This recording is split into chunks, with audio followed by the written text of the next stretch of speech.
There's a lot going on in the gold and silver investment arena. Today, we have a special guest, Claude Bejet. He's joining us from Switzerland.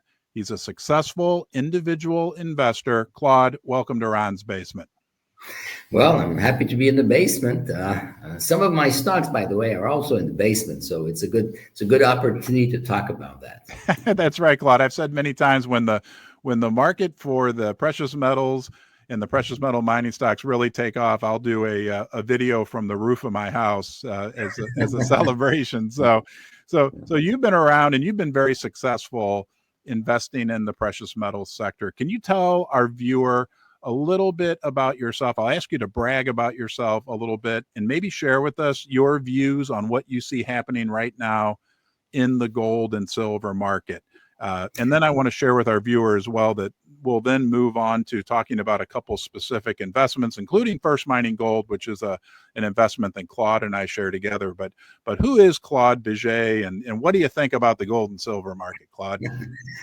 Well, look, I've been basically managing my own portfolio since '87, and I have, I'm totally independent. Nobody pays me. I have no customers, so I'm really concentrating on speculating for my own account.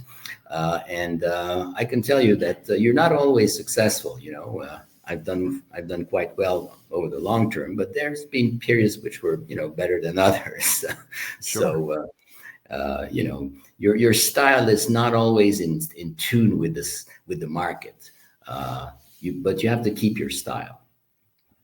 So that's the basic idea. Now, so on the gold market, it's really, really interesting because you've had gold exploding. Okay, from the November 22 low, gold is up a huge 70%. GDX was up 105%. I mean, these are big numbers. Okay, and we have Trump coming in. So since this little Trump adventure, then, gold has corrected about 10% and GDX about 19%.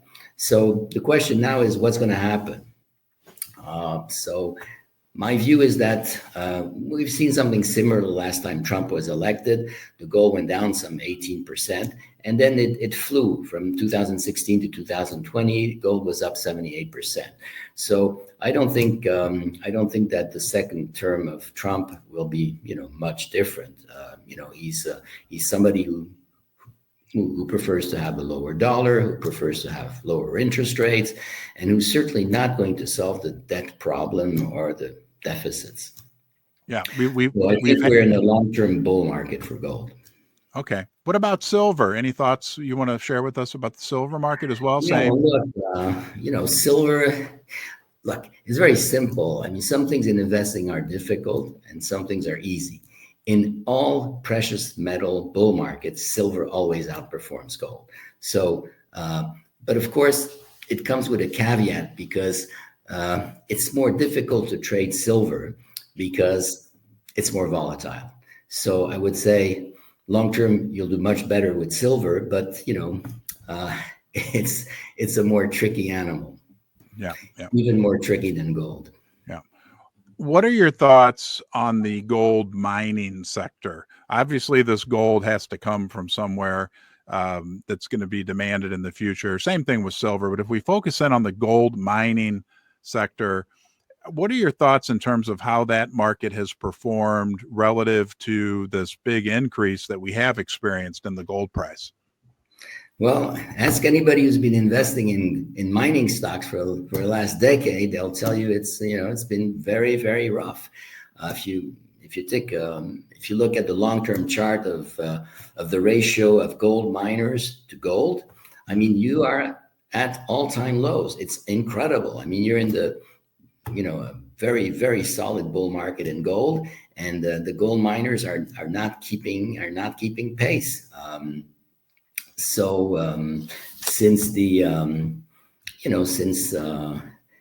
January of 22, gold has basically gone up 50%. But if you take, the GDX has done not as well, and if you take the small caps, they're down 38%. Mm-hmm. So that's why I'm interested still in this market, is because there's still a lot of opportunities. A lot of great values. You know, you and I chatted yesterday morning, and you said something that really resonated with me and really stuck with me. And we were talking about the junior sector, of the gold miners, the developers, and the explorers. And you said one of the things that attracts you is that you're protected by value. Can you expand on that a little bit, because that just really hit home with me? Yeah, look, it's always the same thing. Gold has had a big run. So for the investor, for me, for everybody else, what do you do? Because gold has had a big run, it's correcting a bit. If you're going to keep buying the seniors, then most of them have doubled. So what do you do now? If you want to increase your position, are you going to buy the seniors? But then, you could. But if the correction continues, they can easily go down 20, 30%. Right. So that's why I think today the investor is better off to go where you're still trading near the lows. Mm-hmm. So that's why I really like the developers. The explorers are also extremely, extremely undervalued, and some are very cheap, but then you have the exploration risk. So for someone who wants to increase their position or to rebalance their portfolio, I think, selling some of the seniors, I don't have much seniors left, so I don't have much leeway there. But I think that's the way to go, because they're so cheap versus the rest of the market that they're going to outperform. Yeah. I'm going to pull up a chart for us to look at here, Claude, and I'd be curious to get your thoughts on this. This shows how this comes from the First Mining Gold investor presentation, which people can check out at firstmininggold.com. But it shows how the gold price has moved, but the equities have lagged. Any commentary you can add on this, Claude? Yeah. Well, look, we all know what's interesting here, and what's interesting here is that we all know why the equities have lagged. Okay, because you have all this ESG thing. Mining is not in fashion. There's a lot of red tape. It's difficult to get permits. It takes a very, very long time. 30 years ago, you could permit a mine in 6 months in the US. Now it's going to take, 10 years or whatever. So what I do like is that all the negative is known. Mm-hmm. So the underperformance, in my mind, should stop. And now you're starting to see, a little trickle of mergers and acquisitions. Mm-hmm. So, look at Equinox. They bought the 40% they didn't own from Greenstone. They paid $600 million. That's a lot of money. Yeah. There definitely has been an uptick in mergers and acquisitions, even somewhat at the development stage level as well. You said something earlier. First Mining Gold is a development stage company, and I want, for our viewer who may not completely understand, a development stage company already has gold in the ground. It's already been discovered. It's many times already been defined in terms of how many ounces are based upon scientific methods, how many ounces are in the ground. And that sector, like that chart just showed us that we saw earlier, these junior development companies oftentimes are being valued at $10 or less per ounce of gold. I mean, is the value really that extreme at this point, Claude? Yeah, it's never been more extreme. So you're at all-time lows in most metrics. So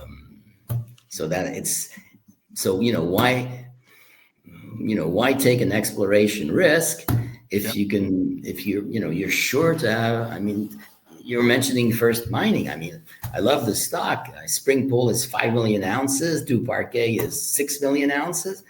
And you're paying nothing for it. I think any metrics you take, you're basically at the low. Yeah. So, And what about the fact that these senior producers right now, let's just throw the story out there. They have, for the last 10 years, been more focused on repairing their balance sheets, getting their balance sheets in order. They weren't really investing in exploration or development on their own. And every time they pull an ounce of gold out of the ground through their mining activities, it's gone forever. It's gone from their pipeline. So their pipelines are going to need to be replenished. And there's only so many companies. I know First Mining, who you and I both have a significant investment in, they, like you mentioned, have two of the largest development stage projects in Canada.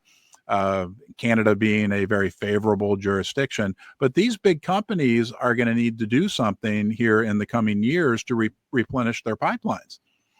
Yeah, well, the story of big companies is usually pretty simple. They're always doing the wrong thing.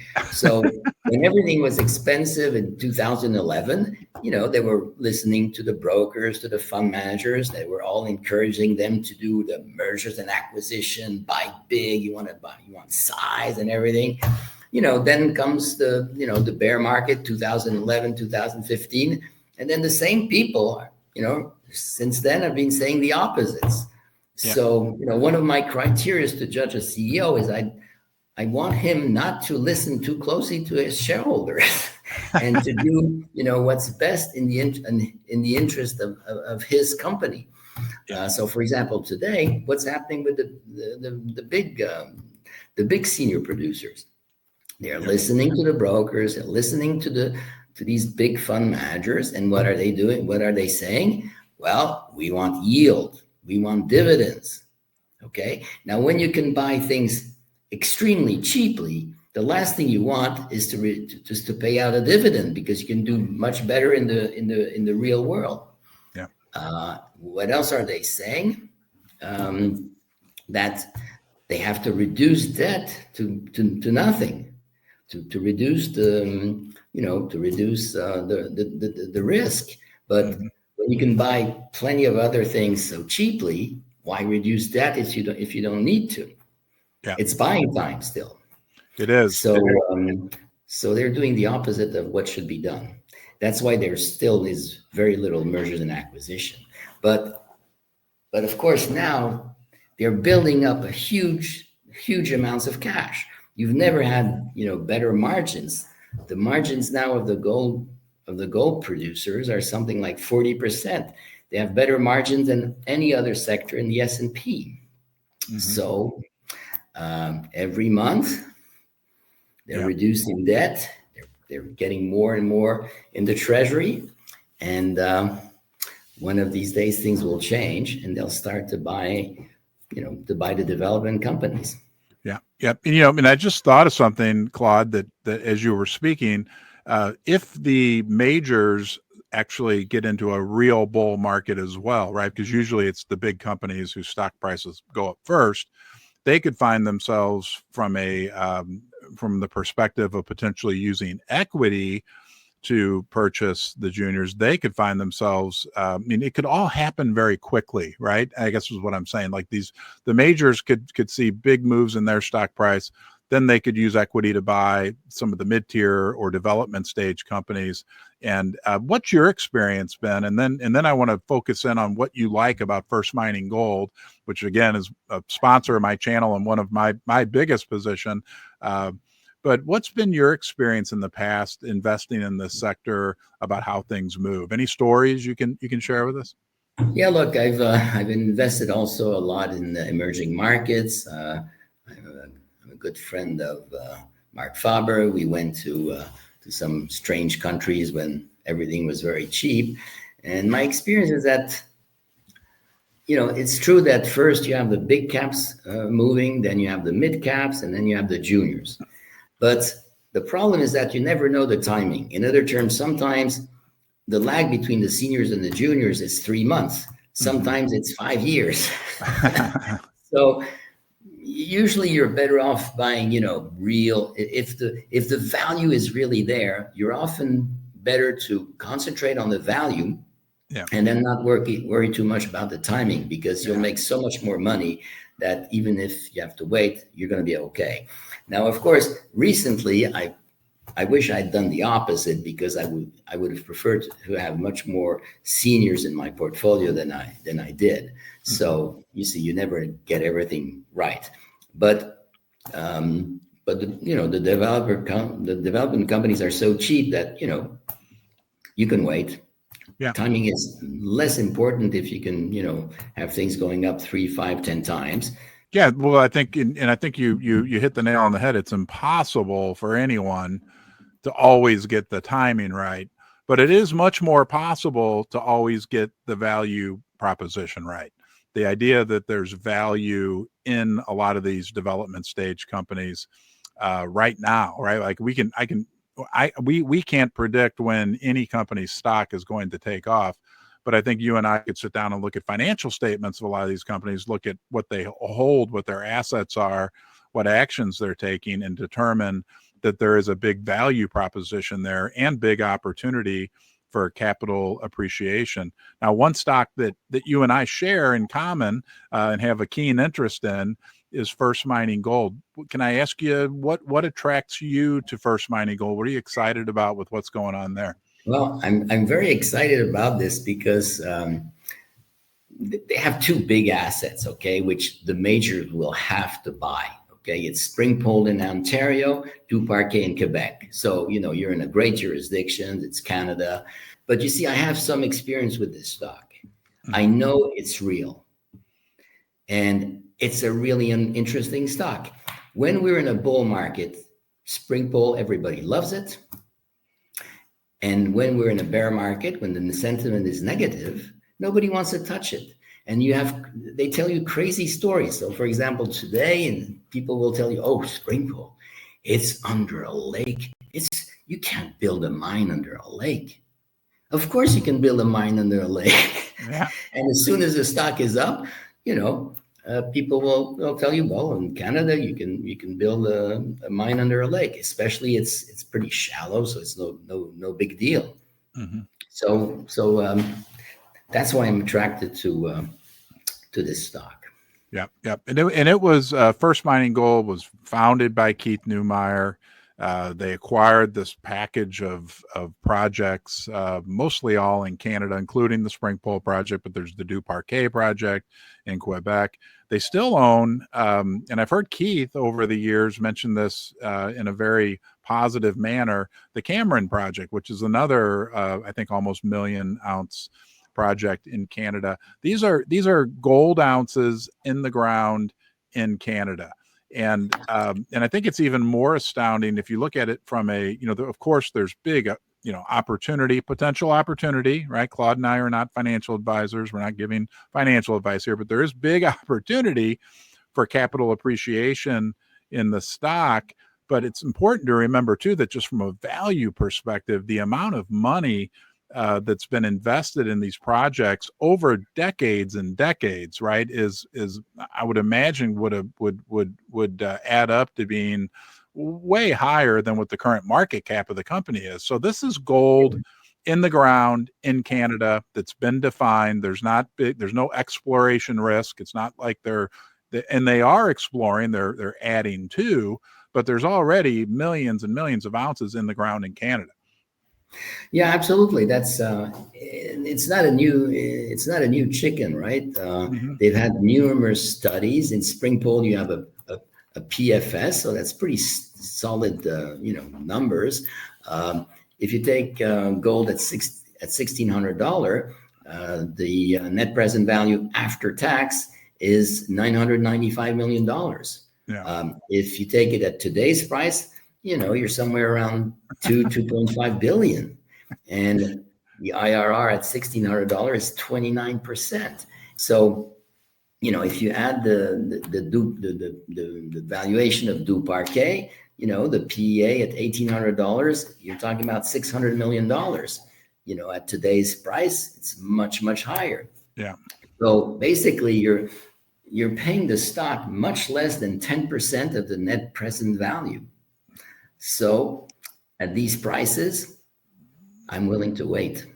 Yeah. I mean, at these prices, I'll go back to what you said yesterday, which I thought was just almost brilliant, right? Like buying these stocks at these prices, and it's the whole sector. I want to emphasize that as well. This is not a individual case. The entire kind of junior development sector has been very challenged over the last 2 or 3 years, but you really are protected by value, because if you look at a company like First Mining, yes, as we've discussed, there's millions of ounces of gold in the ground in Canada, but there's no debt either, right? The company has essentially zero debt. So this is a situation where, if you invest money into this company or any similar companies that have no debt, you're basically buying the assets, and getting in at a very attractive valuation. We talked earlier, I think you mentioned, I hear, $6 an ounce per ounce gold valuation at this point.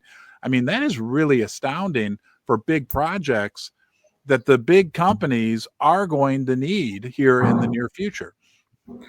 Yeah, I think near future is right, because I think your readers your listeners should concentrate on the name of the company. It's called First Mining Gold. Yeah. So I think this will be one of the first new production coming that can be acquired by a major, because the seniors have done really well. They're loaded with cash, and the next level is to buy the big developers. And First Mining Gold is a big developers. So of course I have a portfolio, so I have many other developers. One thing I do particularly like with First Mining is that usually the developers I own have one asset. Here you have two gigantic assets. So, you have much more diversification. And a very important point, because we never know exactly, what gold can do. I have the impression that we're not going to have a big correction. I could be wrong. But what's important with this company is that since the management is really good, and then there's very little risk. In other terms, even if, the gold price goes down, the stock is so cheap that it can go down much more.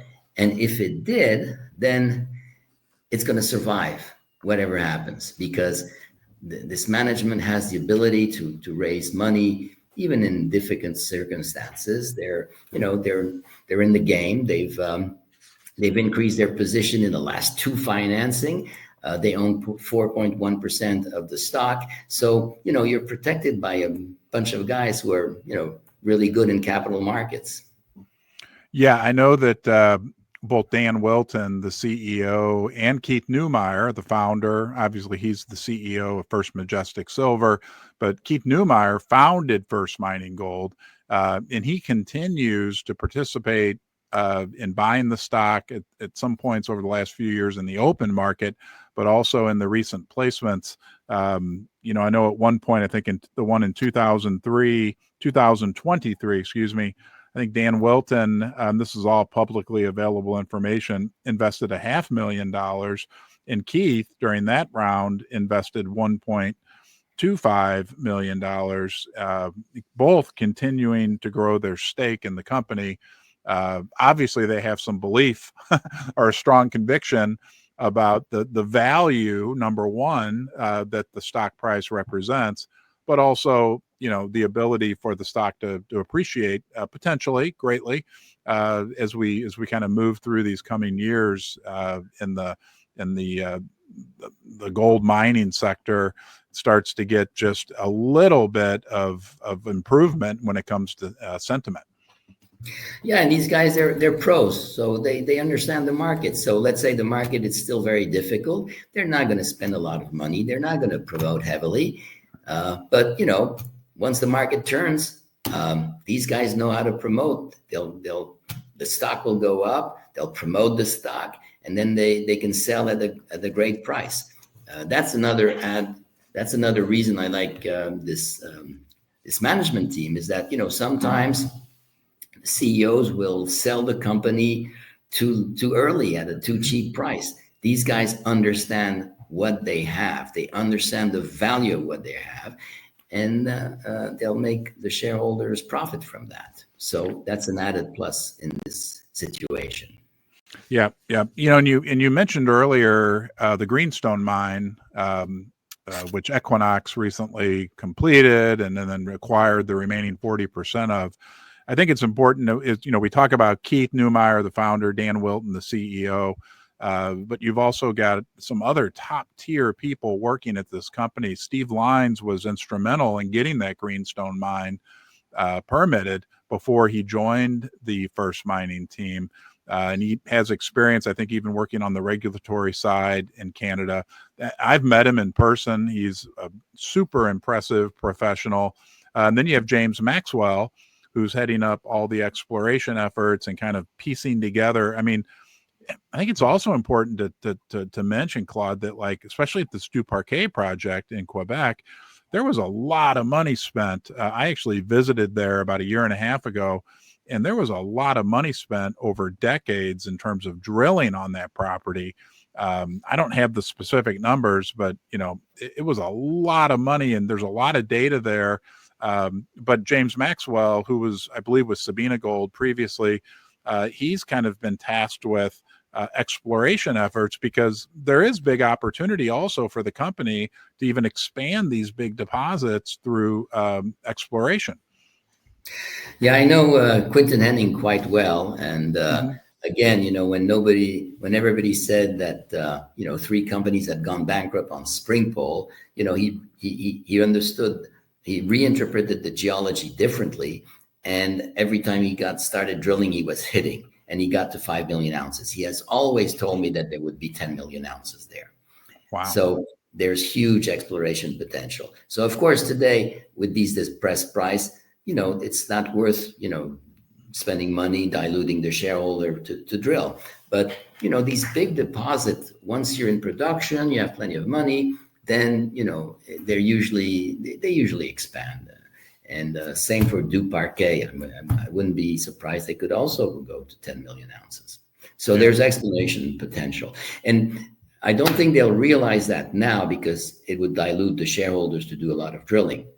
But when you're selling a company to a major, they need to understand, and they want to see that there's exploration potential. So even if they pay the right price for the asset, they know it can grow. Yeah. So that's a big plus. Yeah. Yeah. And, and we talked earlier about this 2 to 3 year period recently that we've gone through with the mining sector, which has been challenging for all the companies. One thing that I find encouraging in terms of what First Mining Gold was doing during that period, which relates to the point that you just made, is they were acquiring more land. They were, I guess it was about 2 years ago, was the point at which they were able to pull off this major consolidation, which became the Du Parquet project, I guess you could call it, in Hull now in Quebec. Like, they've been busy for the last 2 to 3 years. There's, just recently they've submitted their environmental permit for the Springpole project. Like, they've been working diligently during this time period to move forward these projects in the development stage, right? And probably flying under the radar. I mean, the market's not giving anybody much credit for anything, but it's important to recognize that First Mining, led by Dan Wilton, has been doing a lot over the last 2 to 3 years, not just sitting on the projects waiting, but really working hard to move these along that, I guess, the Lassonde curve through this development process, which will make the company's projects, if we're going to talk about acquisition or interest from the majors, will make these projects much more attractive to the majors. So I think we're pretty much protected by valuation now, and there's very few institutions left. It's basically mainly retail. I like these situations because since it's such a fantastic asset, the funds will have to buy. Right. And we'll have a great re-rating. Institutions only 12%. It'll be 50%. They'll have to buy it because it's just next in the line. Okay. So, they did very well with the seniors. They did well with the mid-cap producers. Now they'll go to the developers, the big developers first, probably. Yeah, and it can be challenging from an investor's perspective. I think you and I share. I'm heavily invested in the development stage companies, the junior stage companies. It can be hard to be a contrarian because, like you said earlier, right? Your thesis, the value proposition, is 100% there, no doubt about it. But the timing of realizing when what we're talking about is everybody else waking up, right? Everybody else realizing, like, wow, this is where I want to be. It's hard to predict when that specifically will occur. Yeah, right. So that's why I like to be in stocks where I can average down. In other terms, I'm protected by value. I have averaged down aggressively, and I mean, I don't feel comfortable, but I'm feeling okay because it's a producer. You can have a glitch. You can have a dam breaking out. Right. Anything can happen. Here, no production, no risk. Yeah, that's a great point, Claude, and one that I've thought of in the past, but haven't thought of for a while. Right, that with these development stage companies, and correct me if I'm wrong on this, but it really is a sweet spot because the gold is there. The gold is in the ground. What the asset is. That the companies are working to move the asset through the permitting process. But you don't have that risk. Like on the exploration side, you have the risk that the company is going to spend $40 million and drill a bunch of nothing, right? Which can be very detrimental to the stock price. And with a producer, unfortunately, there's probably more risk even to the price of the metal itself, but also, mining gold and silver. I talked to a lot of the producing mining CEOs, and I'll tell you, like, this is a tough business, right? You never know what's going to happen. Whereas the developers have really kind of a sweet spot. Companies like First Mining Gold, where they don't have that production risk, and they don't really have the exploration risk either. But they're not getting enough love, Claude, right? I mean, it's right. So look, not only they have huge, I mean, these are huge assets. Who has 5 million ounces, 6 million ounces right. in Canada? I mean, we count them on 10 fingers. Okay. Yeah. Well, who has 2 assets like that? First Mining. Yeah. And not only they have the ounces in the ground, but basically they're economic because they have the studies. So they'll be mines. And they're economic at $1,600 gold. Right. You said that earlier, right? We know that the net present value goes up by hundreds of millions for each $100 increase in the. Okay, so Ron, you talk to a lot of people. Yeah. What are the negatives? What do people tell you? Why don't they buy the stock? Yeah, well, I think honestly, Claude, the biggest reason why people aren't buying any of the development stage companies would be that there just aren't enough people. The people. Let me rephrase my answer. The people that I talk to are buying the development stage stocks, but I think it's just a matter of from a more macro level, there's just not enough interest in this sector yet.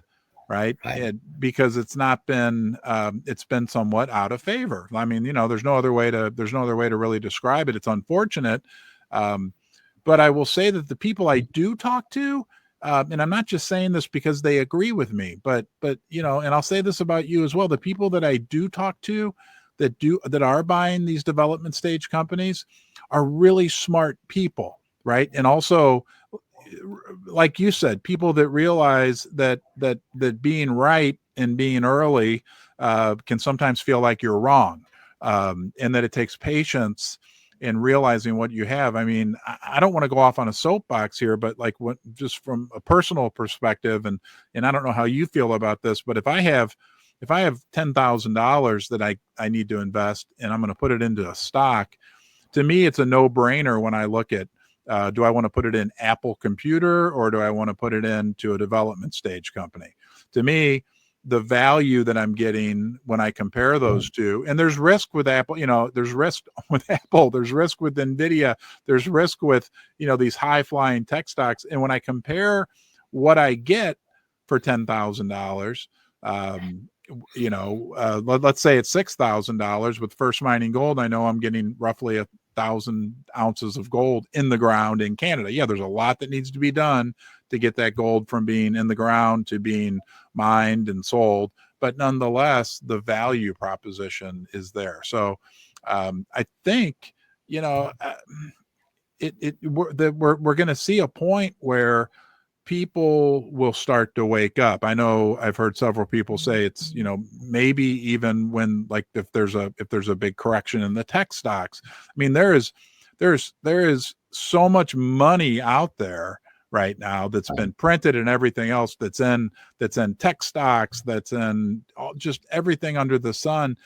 We don't need a lot. I mean, for our sector, I know that I read this morning, 0.5% of the world's financial assets are invested in precious metals related investments. And, it doesn't take a lot for 0.5% to go to 2%, but that's 4 times the amount of money. And we know what that would do for stock prices in the development sector.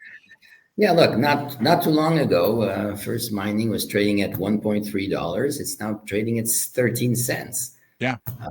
And at that time, the gold was, much, much lower. Mm-hmm. It was, I think, something like $1,600 gold. You're at 2,600.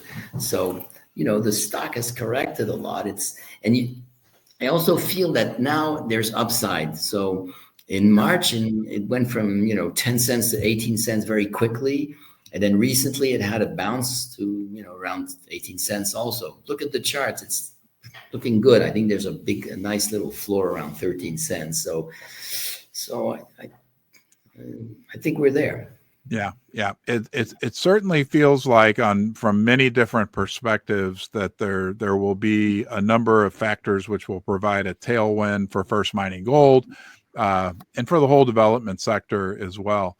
Claude, thank you for joining me today. It's a treat to get to talk to you, and you're in Switzerland, and I know you've been. I don't think that you wanted to brag about yourself too much, but you've been a very, very successful investor over the years. So on behalf of myself, on behalf of First Mining Gold, the sponsor of Ron's Basement, and our viewer, who was able to gain a wealth of knowledge from you, I want to say thank you for joining us today. Is there anything that I forgot to ask you? Anything you'd like to say before we sign off? Well, first thing, we've been talking a lot about First Mining, but I want to be very clear about that. Nobody's paying me to do this. I just do that because I like the stock. I own the stock. So, of course, if it goes up, I'll profit from this. And I was happy to join you in the basement. And hopefully very soon we'll have some high flyers in a lot of stocks, the big ones, the small ones, the mid caps, the developers, the exploration, everything. Yeah, we should be, heading for silly season one of these days. That's why most of the really, really very, very smart investors, the big guys like Frank Justra and so on, they say it's a typical bull market, and we'll have euphoria. It'll end in euphoria as it usually does. So hopefully they'll be right. Yeah, we didn't touch on that, but we have seen some good, positive, healthy signs on the majors, on the big mining companies, and usually from what I understand, during a healthy bull market, it takes some time for that to filter down to the developers and the exploration stage companies. So while we may be feeling a little frustrated right now, anyone who's invested in the junior sector, what we're really going through, if we are in a decades-long bull market, is kind of a normal situation. Right, but I tell you, I've been very frustrated because it's the first time that gold goes ballistic without the juniors, going exponential. So following suit. We'll see how it plays out. Thank you very much. Thanks, Claude, and we'll look forward to seeing you again. Thank you. Thank you. Bye-bye.